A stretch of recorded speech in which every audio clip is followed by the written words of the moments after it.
ঘর থেকে বের হতে বিসমিল্লাহি তাওয়াক্কালতু আলাল্লাহ লা হাওলা ওয়ালা কুওয়াতা ইল্লা বিল্লাহ। আমার দয়াল নবী বলেন, যে উম্মত এই দোয়াটা পরে ঘর থেকে বের হবে, সে যেখানে যাবে ও কাজ করে আবার ওয়াপস ঘরে আসা পর্যন্ত তার নিরাপদের জিম্মাদারি আমি রব্বুল আলামিন নিয়ে নিলাম। আইন উগ্র হতেন বলে দেরি দিবে বাজি। আমার মেন কথা হলো, আমার একদিক দিয়ে আমল চরিত্র কি হচ্ছে, নষ্ট হচ্ছে। আমি সরকারের কাছে 13টা দাবি দিয়েছি, কারণ গরিব মানুষের কষ্ট কি আমি জানি।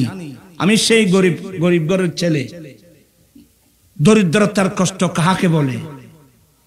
আপনারা তো তোমারা তখন ফাঁকা ঘর তো ইয়ে দেবে, লেপ্ত শহর থাকো, গরম কালে এসুরি মুখ থাকো, তুমি তিনখানে বুঝতে না। ইন বুঝিবার লাই গরিবের ফোয়ারা জঙ্গ করিব। শীতের কষ্ট অনুভব করতে হবে, গ্রীষ্মকালের গরম কাকে বলে এটা তুমি অনুভব করতে হবে। এই জন্য আমার রসুল কার কাতারে থাকতেন? গরিবদের কাতারে থাকতেন, সবসময় গরিবদের কাতারে থাকতেন। দুনিয়ার মধ্যে এমন কোন লিডার আছে গরিব মানুষের সঙ্গে থাকে?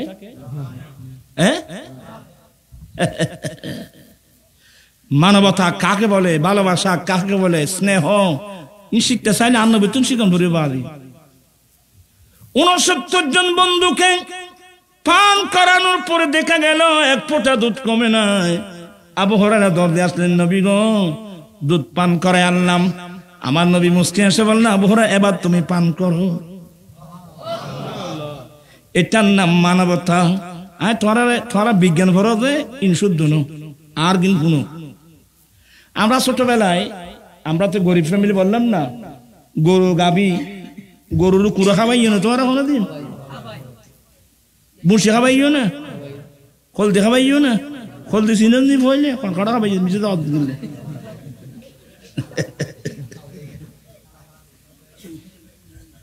ফুটো বেশি খাবাইও না।